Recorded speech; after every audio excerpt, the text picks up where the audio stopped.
Lavar os pés. Em outra parte desta edição, falamos sobre o lavar dos pés e como nosso Senhor lavou os pés de seus discípulos pouco antes de ir para a cruz. Também vimos o significado do seu ato, que nos foi apresentado como figura, extraído da frase ou lavagem da água, pela palavra Efésios 5. 26. Nosso próprio Senhor os lavou naquela ocasião, mas então ele deu aos seus discípulos a exortação, porque eu vos dei o exemplo, para que, como eu vos fiz, façais vós também. O João 13. 15. Temos o privilégio de lavar os pés uns dos outros, seguindo o exemplo do nosso bendito Mestre. No entanto, quantas vezes falhamos nesse importante serviço de lavar os pés uns dos outros, seja fazendo da maneira errada ou, talvez por medo do fracasso, não fazendo de maneira alguma. Eu gostaria de analisar algumas das razões pelas quais fracassamos e apontar na Escritura a maneira correta de lavarmos os pés uns dos outros. O lugar baixo. Primeiro de tudo, descobrimos que o Senhor Jesus tirou as vestes, e tomando uma toalha, cingiu-se. O João 13. 4. Há uma profundidade de significado nesta frase. Como alguém observou, o Senhor Jesus, enquanto estava neste mundo, era sempre o cingido, não o arrumado. Ele estava aqui para servir, não para ser servido. Assim também nós, se formos lavar os pés de outra pessoa, devemos ser servos, não aqueles que ocupam um lugar alto, esperando honra uns dos outros. Nos dias em que nosso Senhor viveu na terra, era função do servo lavar os pés dos convidados da casa, e nós também deveríamos estar dispostos a tomar este lugar baixo, se quisermos ser de alguma ajuda uns para os outros. Ele colocou de lado suas vestes.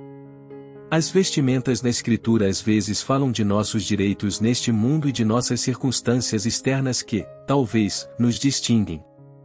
Isso também deve ser deixado de lado, se quisermos nos abaixar para lavar os pés de outra pessoa. Não podemos insistir em um lugar que possa ser nosso em virtude de nossa posição nesta vida, ou antes, devemos seguir nosso bendito Senhor, que se humilhou até a morte da cruz. Todo o nosso desejo deve ter em vista a bênção e a restauração, a comunhão com aquele cujos pés lavamos, não deve, de forma alguma, estar conectado com o reconhecimento de nós mesmos. Amor. Em segundo lugar, lemos que o Senhor Jesus, como havia amado os seus que estavam no mundo, amou-os até ao fim. O João 13. 1. O amor do Senhor não envolveu apenas a sua obra na cruz para tirar os nossos pecados, mas também envolve o seu cuidado por todos nós durante toda a nossa senda. Da mesma forma o que vos ameis uns aos outros, como eu vos amei a vós. O João 13.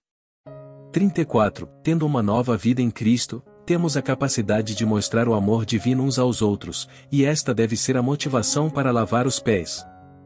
Na Igreja de Deus, somos chamados dentre muitas nações, origens raciais, modos de vida, culturas e línguas. Às vezes o amor natural pode não estar presente, mas o amor divino flui em direção ao seu objeto sem pedir nada em retorno. Este é o amor que deve estar operando em nossa alma, se vamos lavar os pés dos outros. E se o amor divino está ali, ele se mostrará de uma forma que será sentido e desfrutado por seu objeto, e isso preparará o caminho para lavar os pés.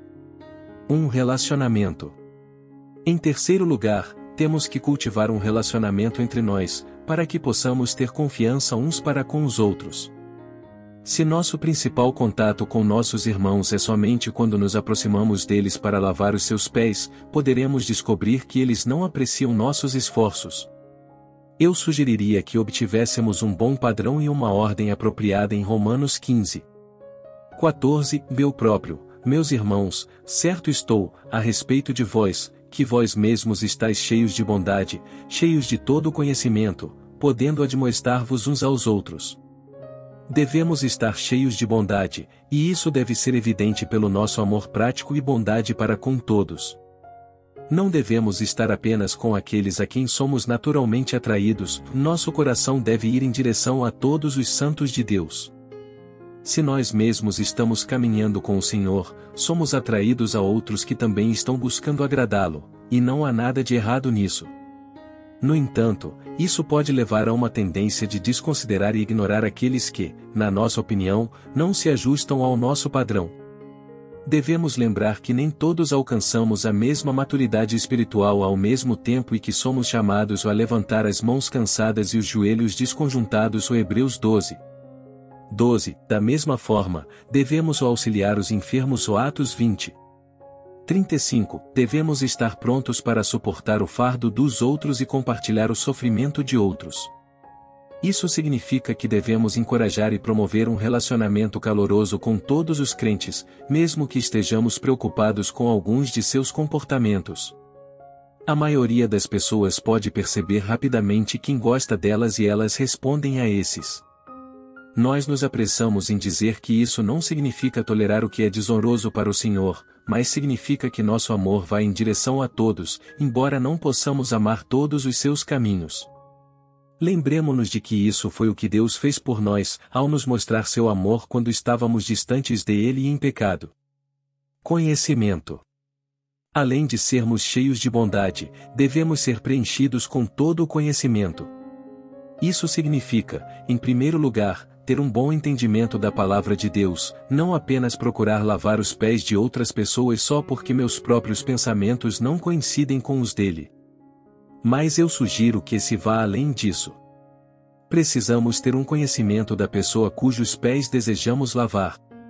Ajuda muito quando conhecemos seu passado, suas dificuldades e toda a sua situação de vida, pois isso temperará e modificará o que dizemos. Quantas vezes o dano foi causado por palavras fortes, talvez justas, mas sem qualquer consideração pela mágoa e talvez pela fragilidade emocional daquele a quem foram ditas. Nosso conhecimento deve incluir alguma compreensão do indivíduo com quem falamos, e isso só acontece quando temos um relacionamento com eles. Admoestação. Se estamos cheios de bondade e conhecimento, somos capazes de admoestar uns aos outros ou procurar ajudá-los com algo que está estragando sua comunhão com o Senhor e talvez prejudicando sua utilidade. É claro que, mesmo que mostremos amor e bondade e talvez tenhamos um verdadeiro conhecimento, o indivíduo pode rejeitar nossa lavagem dos seus pés. Mas certamente esta é a abordagem correta e fará uma tremenda diferença.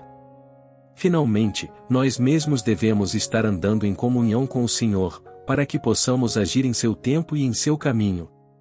Este é o ingrediente mais importante de todos e talvez o mais difícil de se ter. Alguns têm o dom de pastor, e isso é de grande ajuda. Mas mesmo se alguém tiver o dom de pastor, o uso apropriado dele é outra coisa. Um irmão uma vez comentou sobre isso desta maneira: eu acredito que um pastor é um dom raro. Um pastor deve ser como um médico, dele deve saber a comida certa, o remédio certo, o diagnóstico certo e toda a farmacêutica, e ele deve saber como aplicá-los também. Em certo sentido, é um dom raro e muito precioso. Ainda outro comentou de maneira semelhante: parece-nos que um pastor é para a alma o que um médico é para o corpo. Ele deve ser capaz de sentir o pulso espiritual. Ele deve entender a doença e o medicamento. Ele deve ser capaz de dizer qual é o problema e quais remédios aplicar. Ai de mim! Quão poucos mestres adequados existem! Talvez eles sejam tão raros quanto pastores adequados. Uma coisa é tomar o título e outra coisa fazer o trabalho. Os melhores dons. A Escritura nos diz a procurar com zelo os melhores dons. 1 Coríntios 12:31, e talvez isso possa ser aplicado à lavagem dos pés. Devemos desejar ter o dom de pastorear almas, o que geralmente envolve a lavagem dos pés da maneira correta. Podemos não ter o dom naturalmente, mas podemos cultivar o amor pelas almas e pelo seu bem-estar. Então, a comunhão com o Senhor pode nos dar o tempo e o lugar certos para lavar os pés, mesmo se não formos naturalmente dotados dessa maneira. Nosso Senhor e Mestre. Em conclusão, devemos reconhecer que nosso bendito Senhor e Mestre lava os pés de seus santos da melhor maneira possível. Podemos procurar fazê-lo da maneira correta e buscar a mente do Senhor quanto ao tempo certo, mas ainda assim descobrir que os que nos trazem preocupação não nos ouvirão. Ou talvez eles escutem, mas não mudem seus modos. Em tais situações, nosso recurso é a oração, pois aquele que primeiro lavou os pés de seus discípulos ainda é aquele que sempre faz isso da maneira correta. A esse respeito, é digno de nota como o Senhor introduz seus discípulos no pensamento de lavar os pés uns dos outros. Em João 13, ele lhes disse: Vós me chamais mestre e senhor e dizeis bem, porque eu sou. Ele era seu mestre, ou professor, pois eles haviam aprendido sobre ele nesse caráter, e então também aprenderam a chamá-lo de senhor. Mas então, quando ele fala de lavar os pés uns dos outros, ele gentilmente inverte a ordem: Ora, se eu, senhor e mestre, vos lavei os pés, vós deveis também lavar os pés uns aos outros. João 13:14. Seu amor estaria com eles até o fim, mas logo ele deveria ser glorificado e tomaria seu lugar no trono de seu Pai. Nesta capacidade, ele deve ser reconhecido como Senhor de todos, e seu senhorio deve ditar tudo em suas vidas. Ele não deixaria de ser o mestre, mas ele agora era o exaltado. Deus o fez Senhor e Cristo. Atos 2:36. Nesta capacidade, ele ainda se comprometeria a lavar os pés de seus santos, mesmo que os discípulos falhassem nisso. Era a sua glória que ele queria que eles compartilhassem, e sem que seus pés fossem lavados, ele teve que dizer a Pedro: Não tens parte comigo. João 13:8. Se eles quisessem ter parte com ele como um Cristo ressuscitado e glorificado, seus pés deveriam ser lavados, e eles deveriam reconhecê-lo antes de tudo como Senhor. Quão bom é antecipar o dia em que nossos pés não serão mais contaminados e onde, por toda a eternidade, desfrutaremos da presença de aquele com quem compartilharemos a glória. W. J. Prost